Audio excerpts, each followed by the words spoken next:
Jadi dalam materi ini sebenarnya ini adalah materi sudah saya berikan di Just in Time.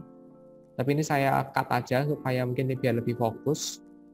Jadi untuk materi bab 16 itu kita kan sudah pelajari selama 3 pertemuan ya. Dan mulai yang pertemuan kelima yaitu tentang Just in Time.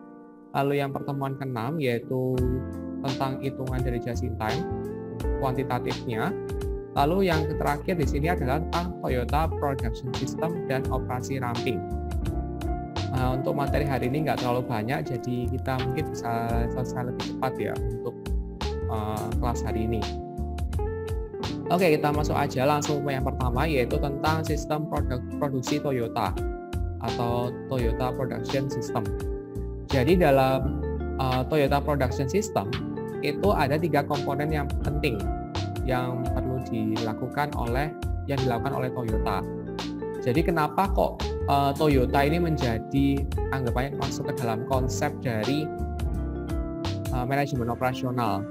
Karena Toyota ini merupakan salah satu perusahaan, enggak salah satu, mungkin satu-satunya perusahaan ya yang cukup canggih dalam membuat sistem produksi. Karena di sini Toyota ini kan menggunakan just in time. Jadi di sini Toyota ini menjadi contoh bagi perusahaan-perusahaan lainnya untuk menerapkan just in time di dalam proses produksinya.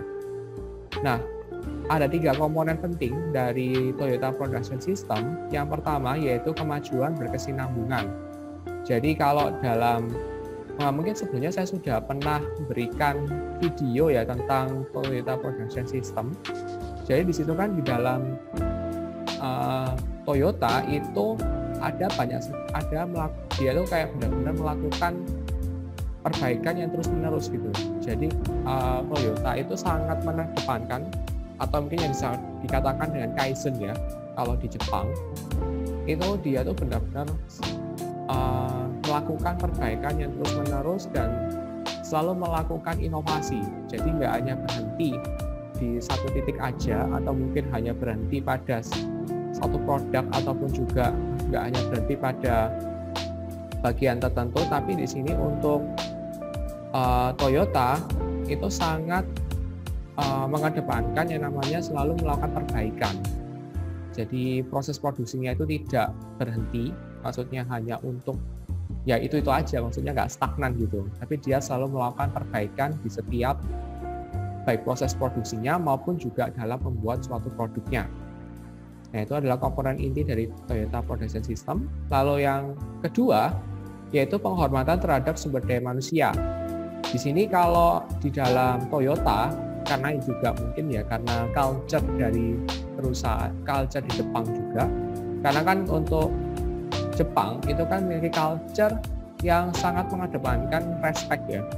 Jadi kalau terutama di Asia, terutama juga di Jepang itu sangat respect banget dengan terutama di atasan maupun yang orang yang lebih tua. Nah, maka dari itu di sini dalam Toyota itu karena adanya penghormatan terhadap baik maksudnya terhadap orang-orang yang ada di dalam perusahaan, maka di sini karyawan itu menjadi semacam termotivasi ataupun juga ya anggapannya kalau misalnya dianggap ataupun dihormati itu kan namanya manusia itu kan juga pasti senang gitu ya kalau dihormati. Nah, maka dari itu dengan adanya penghormatan terhadap SDM yang ada di Toyota itu membuat karyawan selalu selalu terlibat di dalam setiap proses produksinya dan selalu berusaha untuk bekerja secara optimal. Nah, itu mengapa kok Toyota itu menjadi salah satu perusahaan yang cukup sukses di terutama dalam produksi mobil maupun kendaraan bermotor ya. Nah, itu karena karyawannya itu sangat-sangat ingin terlibat di dalam setiap proses di dalam Toyota maupun juga selalu berusaha untuk bekerja secara optimal karena adanya penghormatan kepada karyawannya itu. Nah, yang ketiga yaitu adanya praktik kerja standar. Jadi kalau misalnya dalam proses produksi, ya bisa dikatakan SOP-nya ya, jadi standar operational prosedurnya. Jadi memang standar kinerja itu sangatlah penting. Kan kita dulu di pertemuan sebelumnya itu kan kita sudah bahas tentang manajemen kualitas ya. Jadi anggapannya kalau misalnya kalau punya standar itu berarti kita sudah tahu standar ataupun target yang ingin dicapai oleh perusahaan. Nah, maka dari itu di sini maka dari itu Toyota sangat menerapkan itu dan sangat harus karyawan tuh harus memenuhi kerja standar ini, jadi supaya tidak melenceng ke kanan kiri gitu. Nah, kalau misalnya dalam Toyota ini kan tadi ada yang namanya Kaizen ya. Kaizen ini adalah suatu istilah dari di Jepang yang artinya itu selalu melakukan perbaikan. Nah, tadi kan berkaitan dengan kemajuan berkesinambungan. Nah, di Toyota orang direkrut, dilatih dan diperlakukan sebagai pekerja yang andal. Mereka diberdayakan dan Toyota Production System menerapkan pelatihan silang agresif dan sedikit klasifikasi kerja. Jadi memang di Toyota itu memang tujuannya adalah karyawannya supaya bisa bekerja secara optimal ya, ataupun anggapannya mereka tuh benar-benar dianggap sebagai orang-orang yang berkualitas gitu ya. Jadi yang ya maka dari itu di sini dalam Toyota karyawan tuh sangat dilatih dan diperlakukan sebagai pekerja yang memang handal gitu loh, yang memang sudah terbukti bagusnya gitu. Nah, maka dari itu di sini ya akhirnya karyawan itu menjadi termotivasi untuk memberikan yang terbaik kepada Toyota.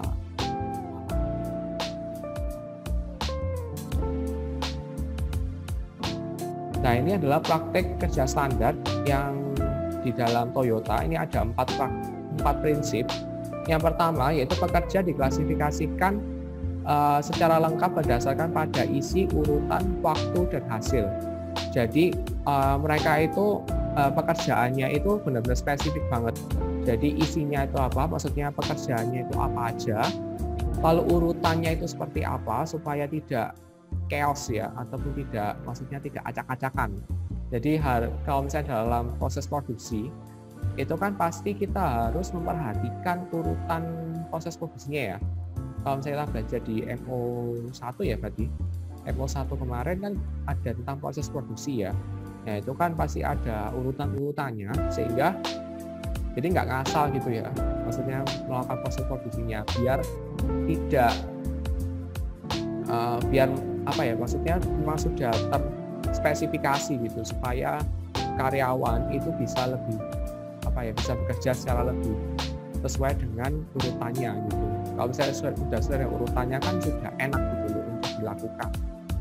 Lalu berdasarkan waktunya itu juga harus diperhatikan. Berarti misalnya proses produksi A itu memerlukan waktu misalnya 10 menit. Nah, berarti ya sebisa mungkin itu dilakukan supaya tidak membuang waktu maupun juga tidak mengalami delay, tidak sampai terlambat.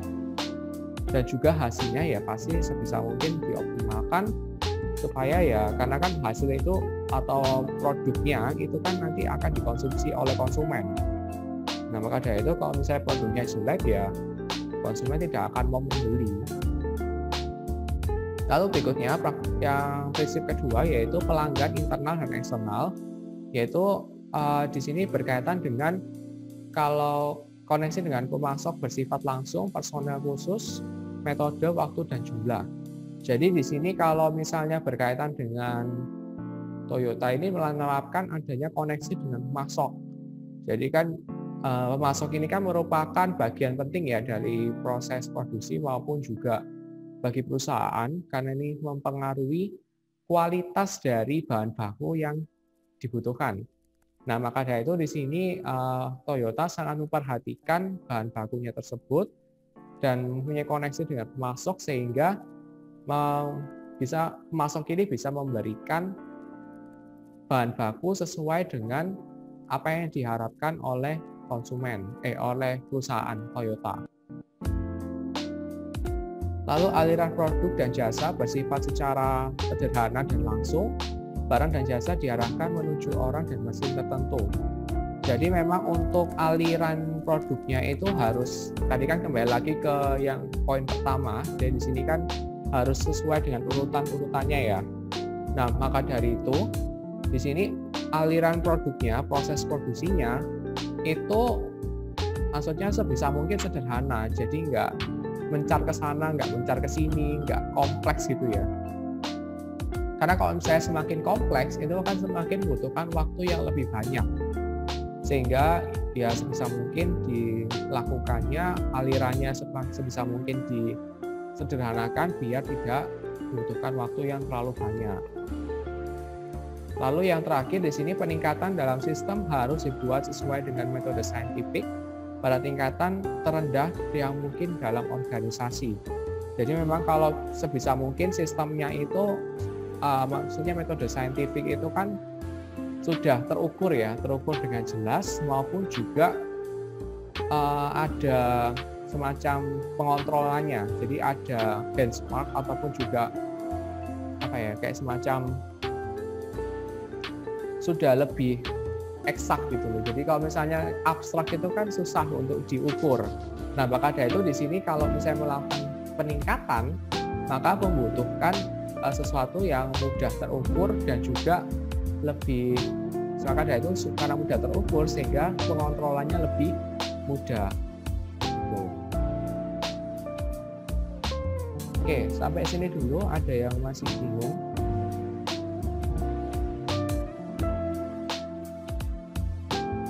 Ini tadi tentang Toyota Production System Mas Ian. Nanti selanjutnya kita akan masuk ke Lean Operation. Tapi kurang lebih hampir sama sih.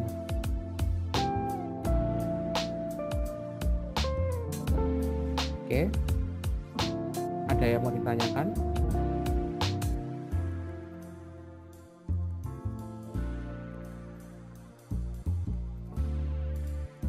Oke, sepertinya tidak ada. Saya akan lanjut ke berikutnya, yaitu operasi-operasi ramping atau lean operation. Jadi kalau berkaitan dengan operasi ramping atau lean operation, itu cenderung sama-sama memiliki sifat-sifat sebagai berikut, yaitu menggunakan teknik-teknik just in time untuk menghilangkan secara virtual seluruh persediaan. Jadi kan kalau misalnya kita sudah pelajari tentang just in time, tujuan dari just in time itu kan untuk mengurangi persediaan supaya biaya penyimpanannya tidak banyak, lalu juga tidak banyak yang ada di gudang, sehingga karena maka dari itu ketika bahan baku datang maka langsung diproduksi bahan baku tersebut, lalu akhirnya produknya selesai dan dikirimkan ke konsumen pada saat itu juga. Jadi di sini tujuannya kan ramping ya. Jadi ramping ini supaya biar tidak membutuhkan banyak space ataupun juga membutuhkan banyak tempat, maka dari itu di sini sebisa mungkin dirampingkan gitu maksudnya. Biar nggak ada banyak persediaan sehingga menggunakan teknik just in time. Lalu berikutnya di sini ada membentuk sistem yang membantu pekerja menghasilkan produk sempurna setiap waktu. Jadi memang kalau misalnya dalam operasi ramping ini memang membutuhkan suatu produk yang sempurna ya. Maksudnya sebisa mungkin lah pastinya membuat produk yang memuaskan kebutuhan konsumen. Nah, maka dari itu kalau misalnya produknya banyak yang cacat sehingga membutuhkan persediaan yang semakin banyak. Karena just in time ini kan sebisa mungkin mengurangi persediaan ya. Sedangkan kalau misalnya banyak barang yang cacat, itu kan akan membutuhkan persediaan lagi. Nah, kalau misalnya nggak ada persediaannya ya nggak bisa melakukan proses produksi. Nah, maka dari itu di sini sebisa mungkin dalam lean operation itu akan membuat sistem yang sehingga akhirnya menghasilkan produk yang sempurna gitu setiap waktunya. Lalu berikutnya di sini ada mengurangi tempat yang diperlukan dengan memperkecil jarak perjalanan. Nah, di sini sebisa mungkin tempatnya itu tidak terlalu banyak ya, sehingga biar nggak terlalu banyak tempat juga, nggak terlalu banyak ruang, space-nya itu biar semakin rapat. Maka dari itu di sini sebisa mungkin nggak terlalu banyak menggunakan tempat gitu. Kalau bisa ya di dalam satu tempat yang sama gitu kan, biar nggak kesana kemari gitu. Lalu berikutnya ada mengembangkan kemitraan dengan pemasok, membantu mereka memahami kebutuhan utama pelanggan. Nah, jadi di sini kalau misalnya berkaitan dengan pemasok, ya tadi kan saya sudah jelaskan ya, karena pemasok itu kan merupakan anggapannya bahan baku itu merupakan tanggung jawab dari pemasok. Kalau misalnya kualitasnya buruk, maka hasil akhirnya atau produknya itu pasti akan buruk gitu. Nah, maka dari itu di sini perusahaan ini sebisa mungkin untuk menjelaskan ataupun juga memberikan pemahaman kepada pemasok sehingga akhirnya pemasok ini bisa mengetahui kebutuhan utama pelanggan itu apa sih, sehingga akhirnya bisa memberikan persediaan atau bahan baku yang sesuai dengan kebutuhan dari pelanggan dan juga pasti kebutuhan perusahaan. Lalu berikutnya, mendidik pemasok untuk menerima tanggung jawab demi memuaskan kebutuhan akhir pelanggan. Ya, sebisa mungkin pemasok ini dididik supaya dapat menerima tanggung jawab. Karena kalau misalnya pemasoknya tidak bertanggung jawab, pengennya perusahaan ini A, tapi ternyata diberikannya E, gitu kan. Nah, jadi di sini kan merupakan, maksudnya pemasoknya jadi nggak bertanggung jawab gitu loh. Mungkin ada barangnya cacat, bahan bakunya yang nggak baik, padahal sudah bayar mahal gitu istilahnya. Nah, maka dari itu sebisa mungkin pemasok harus bertanggung jawab terhadap kebutuhan bahan baku yang dibutuhkan oleh baik perusahaan maupun pelanggan. Karena pada akhirnya juga pasti pelanggan inilah yang akan menggunakan ataupun mengkonsumsi produk yang dihasilkan oleh perusahaan. Oke, selanjutnya di sini kalau masih berkaitan dengan operasi ramping atau lean operation ataupun sifat-sifat dalam lean operation. Nah, di sini ada menghilangkan segala sesuatu kecuali kegiatan-kegiatan yang memberi nilai tambah. Jadi, penanganan material, pemeriksaan, dan pengerjaan ulang merupakan sasaran hal tersebut karena tidak memberikan nilai tambah bagi produk. Jadi, sebisa mungkin dalam lean operation ini karena memang mengefisiensikan tempat maupun juga kegiatan ya sebisa mungkin karena melakukan just in time. Jadi kan bahan baku datang, proses produksi, lalu produknya jadi dan didistribusikan bisa pada hari yang sama. Jadi sebisa mungkin produksinya ya sesingkat mungkin, jangan sampai larut-larut gitu kan. Kalau misalnya larut malam kan bisa distribusinya nggak berjalan dengan baik. Nah, maka dari itu di sini ketika perusahaan melakukan lean operation itu mengurangi hal-hal yang nggak penting gitu loh. Jadi kalau misalnya nggak penting itu nggak usah dilakukan. Nah, maka dari itu di sini harus menentukan manakah kegiatan yang bisa memberikan nilai tambah atau yang penting dengan kegiatan yang tidak penting gitu. Lalu berikutnya ada mengembangkan pekerja dengan terus-menerus meningkatkan desain pekerjaan, pelatihan, komitmen pekerja, kerja tim, dan pemberdayaan. Nah, di sini kalau misalnya tadi kan sebisa mungkin karyawan ini melakukan yang terbaik buat perusahaan ya. Nah, maka dari itu di sini ya perusahaan perlu mengembangkan pekerja dengan meningkatkan pelatihan-pelatihan ya, supaya pekerja ini bisa semakin handal dan bisa semakin bekerja dengan optimal sesuai dengan apa yang diinginkan oleh perusahaan. Sehingga ya di sini kan meningkatkan komitmen juga ya buat pekerja supaya semakin loyal terhadap perusahaan. Lalu menciptakan tantangan pekerjaan, mendorong tanggung jawab hingga tingkatan terbawah yang mungkin. Ya, tadi kan masih berkaitan dengan pekerjaan.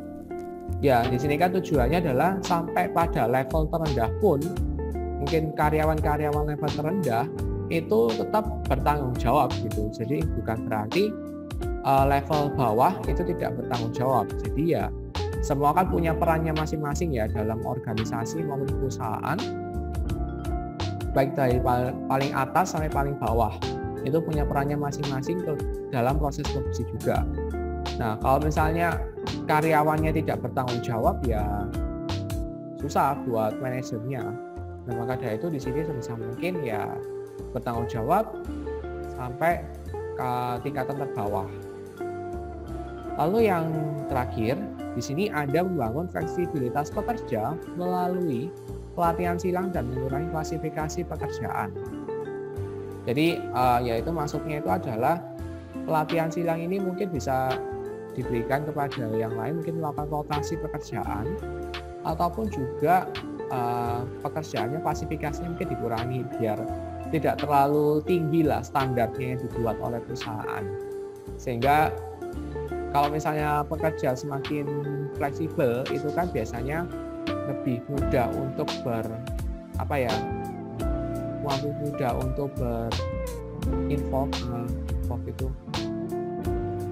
berkolaborasi maupun juga terlibat di dalam perusahaan, sehingga di sini akhirnya karyawan pun juga menjadi lebih nyaman gitu dalam bekerja maupun juga ketika melakukan pekerjaan di perusahaan itu. Di sini operasi ramping atau lean operation dalam bidang jasa. Jadi di sini kalau dalam bidang jasa itu ya bukan memproduksi barang ya. Nah itu di sini contohnya adalah McDonald. Ya McDonald memang produksi barang sih, maksudnya juga produksi makanan. Tapi di sini maksudnya itu lebih kepada pelayanannya. Jadi di sini kan McDonald sebagai contoh telah menata ruang dapurnya dengan mengeluarkan biaya besar untuk mendorong detik-detik keluar dari proses produksinya, dengan demikian mempercepat pengiriman ke pelanggan. Jadi maksudnya itu adalah dia kan kalau kalian lihat di McD itu kan di belakangnya ada dapurnya ya. Nah dapurnya itu dia itu disetting ulang supaya sebisa mungkin proses produksinya nggak lama dan juga mungkin tidak terlalu beribet di dalam dapurnya, sehingga akhirnya dia ketika memberikan ayam ataupun kentang dan lain sebagainya itu ke bagian yang di bagian depan ya, yang bagian kasir, biasanya kan kasir ya. Nah itu biar lebih cepat gitu, biar nggak nunggu lama pelanggannya. Jadi akhirnya kalau misalnya karena penataan ulang dari dapurnya itu semakin mempermudah karyawan dalam memberikan makanannya itu kepada kasir, itu kan jadi semakin cepat pelayanannya sampai akhirnya diberikan ke pelanggan. Terus ada juga dari saham. Ini di pialang saham ini menurunkan jumlah persediaan hingga hampir mendekati 0 setiap harinya.